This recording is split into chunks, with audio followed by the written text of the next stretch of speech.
everyone, welcome to the AOR Talkshow. Today we're going to be reviewing Australia and previewing China. With me today is Saffzo, former AOR Split 1 driver in Season 13. Hello, everybody. So, round 1 was quite exciting. We had some really close racing.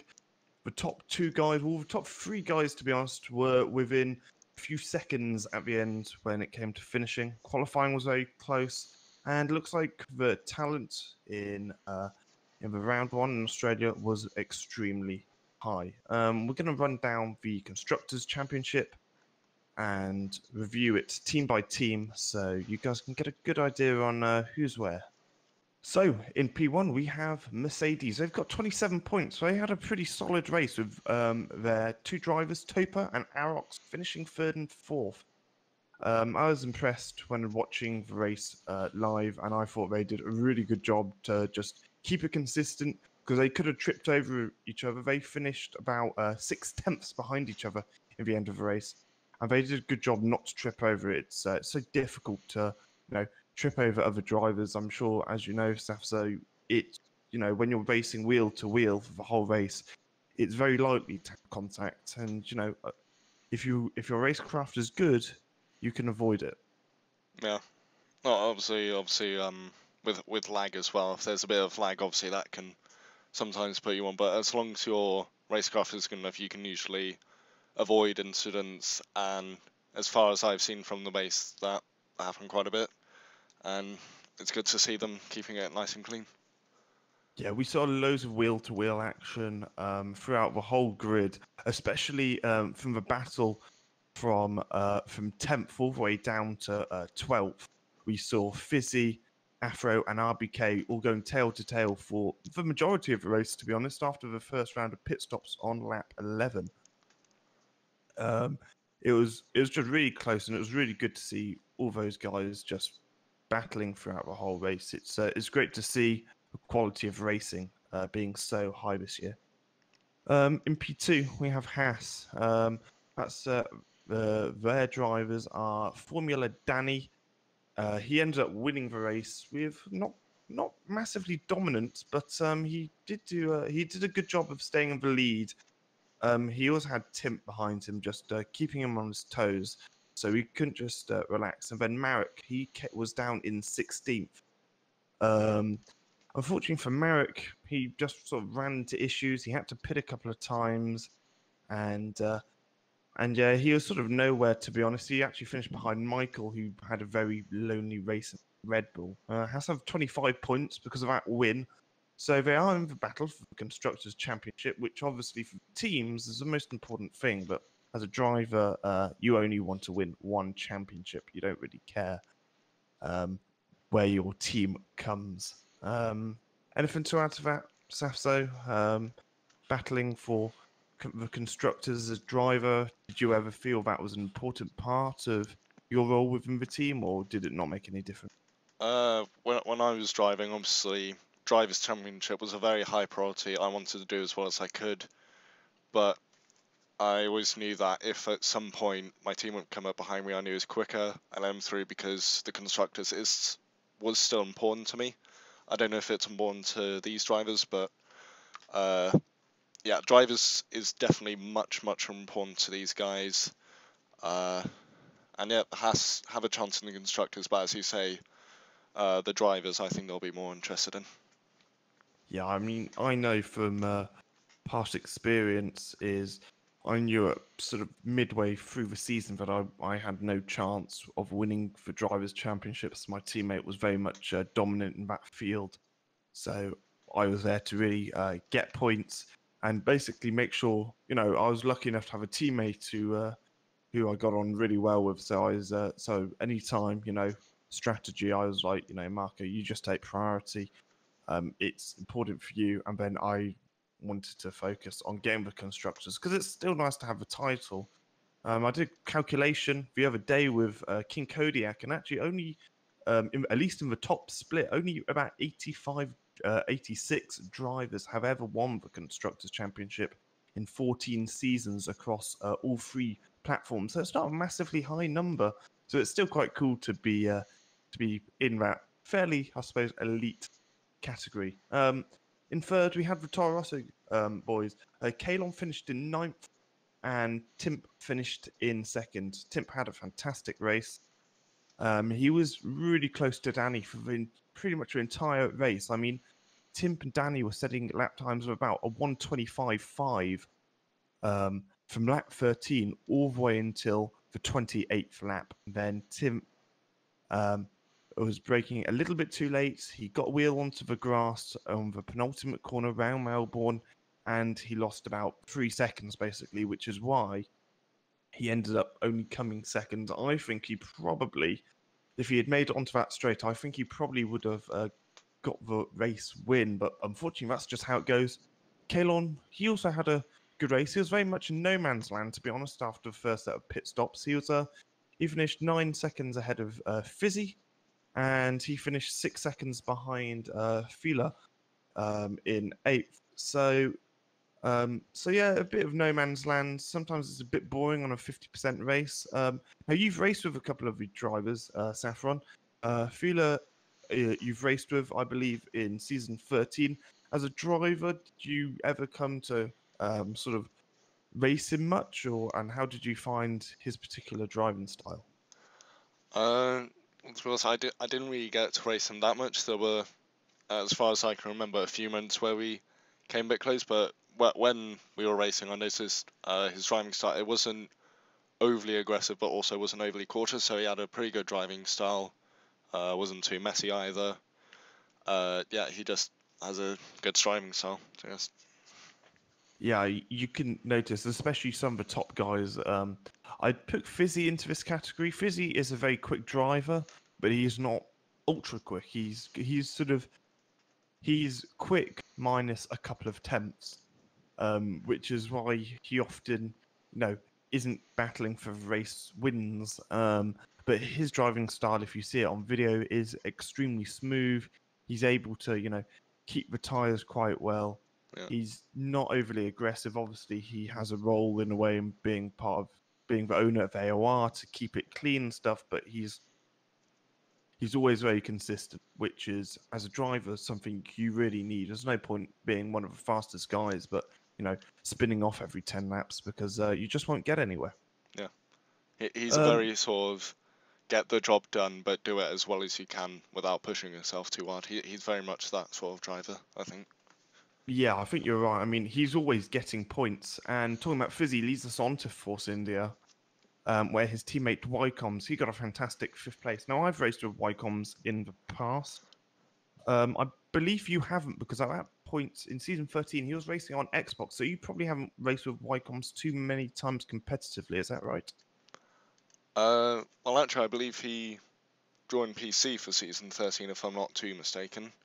Oh, did you join it for 13? Okay. Yeah. So that's fair enough. Yeah.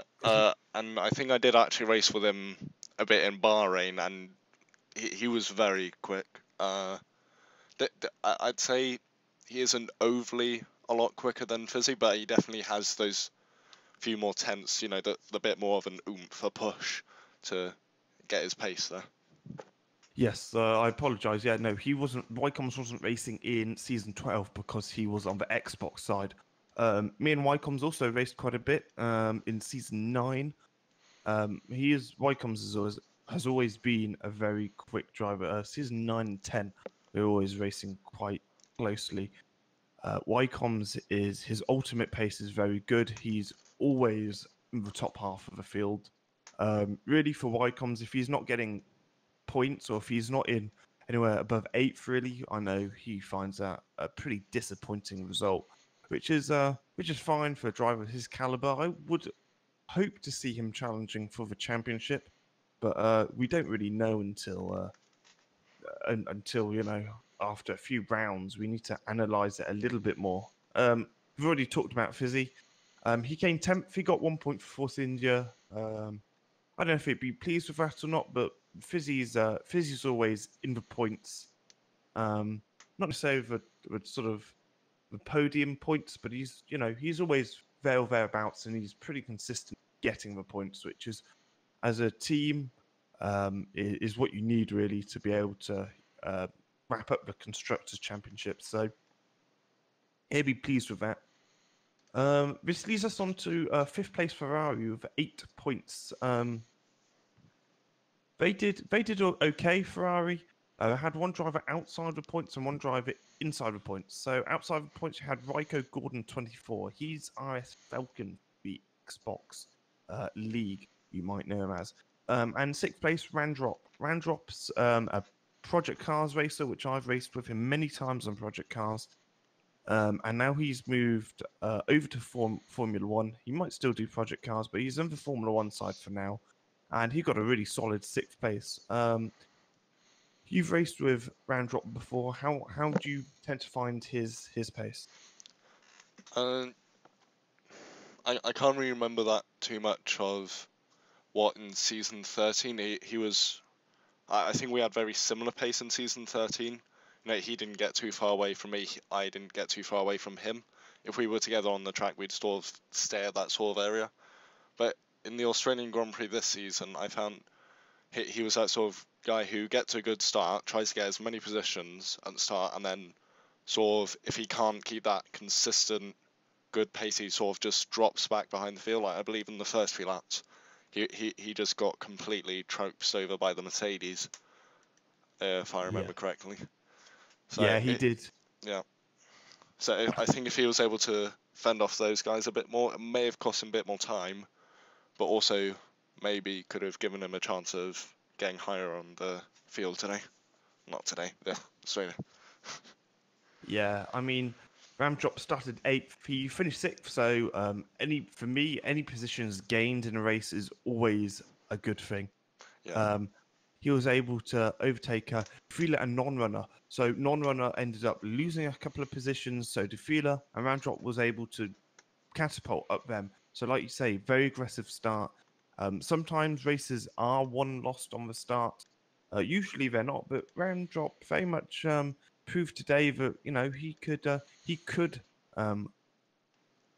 get a good result just by getting a good start, which is really critical for his championship campaign. In 6th, we have Renault. They're stuck on 6 points. One driver scoring points for them today. Not today. On Sunday, that was Non-Runner. Non-Runner actually got a 3-second penalty.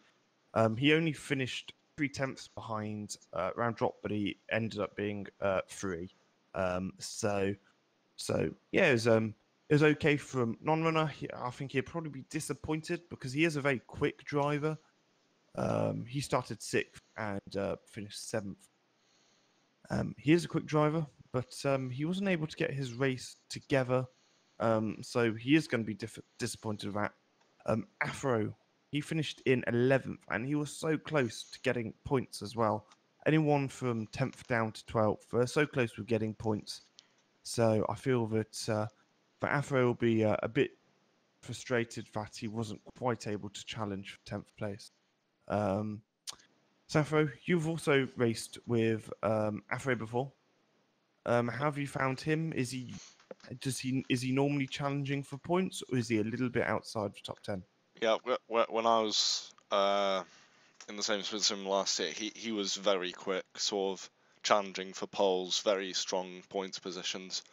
So yeah, maybe he just didn't find his comfort out there in the first race. Maybe he just needs to get more used to the season, the guys he's racing with, and then maybe after a few races he'll be scoring points again. Yeah, I mean, I think you're right in that respect. I mean, I know that in the first few rounds, especially, he was it was between Nick B, Berg, and Afro really for the pole and the podiums, and that correlates in the races as well. So Afro is obviously a very quick driver. Sometimes it takes drivers longer to adapt. He started 12th and only gained 1 position, so I think he's going to be disappointed with that. We did have a very, very close qualifying. I mean, if Afro had qualified a 10th higher, he'd be looking at starting within the top 10 anyway. So that's how close it was. The top, what was it? It was a top 15 were within a second, which is quite unusual, to be honest. You don't often get that. And that just shows how competitive this split is this year as well. Yeah, with 204 sign-ups, it's not surprising that it's very close. I mean, the split two time was a 1 minute 21.4. That would have placed him third in our grid, which is quite amazing, really, to see how close the grids are at the moment. So again, starting quite near the back was actually Michael. He'd be disappointed with that. He was one of the Red Bull drivers. But before we get to Red Bull, we're going to talk about Sauber and how they did. They have got 4 points, and they're the last team to actually score any points this season. So in Sauber, we have Fila. He finished 8th. Yeah, he was in a bit of no man's land, to be honest. He was very much like Kalon. He got a decent enough start. I say he got a decent start. He ended up losing a position to Ram Drop, and he pretty much just stayed there. He didn't really move up the grid or down the grid. But that's what it's about sometimes, just keeping it clean. He's got points on the board for himself and his team, which is obviously very important. It's nice in the first race. I don't know about you, but I found first race it's nice just to be able to score points and get out of the way, knowing that you've had a good result and you finished the race. Yeah, no, he did quite well. Got some points. That's the most important thing. And yeah, the most important thing is to get points. If he can keep up consistent points finishing races, then he could be fighting in the mid pack, maybe even top 7 or so in the championship. Yeah, I mean his teammates on the other hand, Max, he pretty much crashed on the first corner. That was his race. Not much to report about Max, unfortunately. He qualified 16th. He was a second off pole. He was actually the first driver to be outside the second. I'm sure Max has a pace. He some tracks suit drivers better than others. So yeah, he'll be really disappointed with that first corner incident. We're going to move on to Red Bull now, and they didn't score any points. They had Michael, and Michael was pretty much like Marek. He was just on his own going around. I don't know, sort of using it as a test session, I suppose. His lap times are fairly quick. He ended up getting a 25.2, which is definitely on the top half of the fastest laps in the race. So that's good. So he does have race pace. It's just when he uses it. RBK, his teammate, he finished 12th. He's going to be disappointed with that. He got a 9-second penalty. He wouldn't have finished 10th anyway. Purely, there's quite a few penalties in this race. Fizzy had 3 penalties. Afro had 8 seconds of penalties. RBK had 9 penalties. And these are all for corner cuts and stuff. We have it on strict in AOR, which is a very fair way of ensuring the drivers don't cut corners. But Australia is so difficult to keep clean for 29 laps. We've all been there. I'm sure you have as well, Saffro, where sometimes Australia is very sensitive with the strict corner cutting. If you go just a little too far, your lap's going to be invalidated or going to get a warning, whatever session it is. Yeah, especially in Sector 2, I've always found the sort of the high-speed chicane. It's so difficult to be able to keep speeds because you can't just back off by half a tenth because otherwise it's your lap gone. So you've got to keep the speed, but I imagine that's where most of the drivers were collecting their penalties this weekend just gone. So RBK, he'd be disappointed with 12th because I think he could have been challenging for top 10, but he didn't in the end. So maybe next time. McLaren, they had Slick and Demon.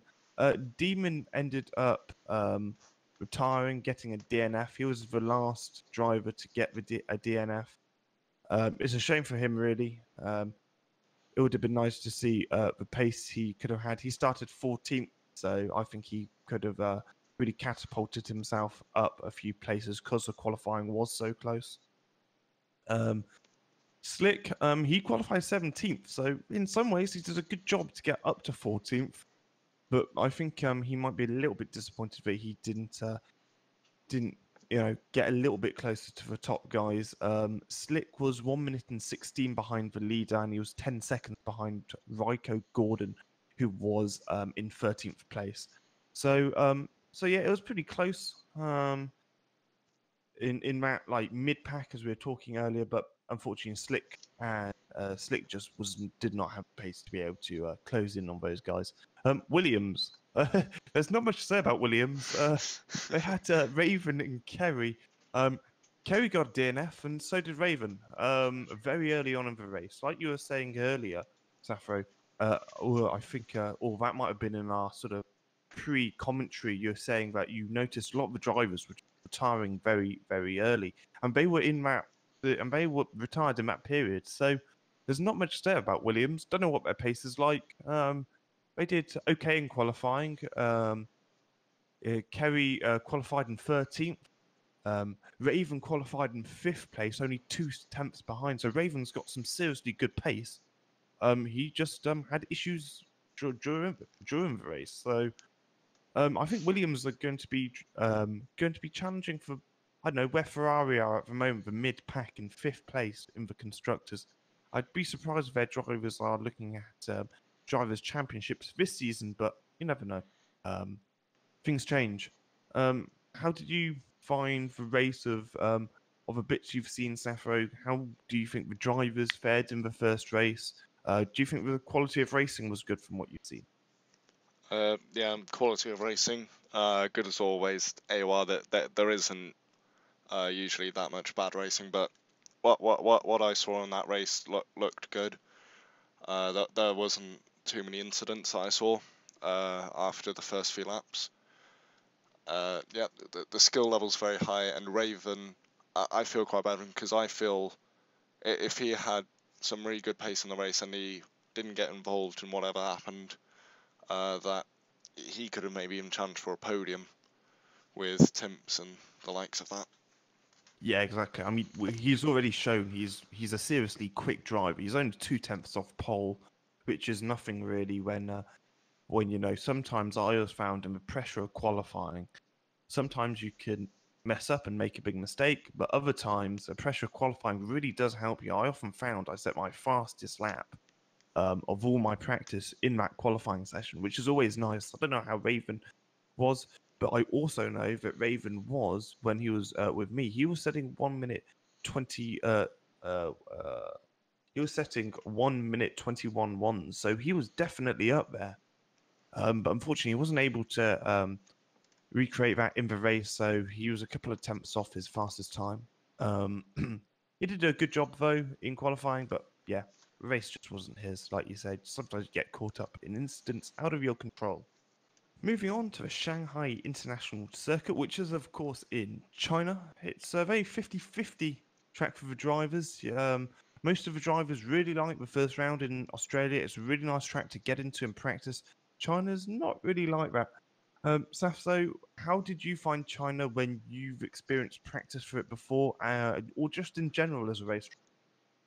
On F1 2016, I didn't particularly like it. It was very, very hard to get a good lap time around there for me personally. It just wasn't very nice to drive. This year, I definitely think it's nicer to drive, but it's all very punishing, if that's a good word.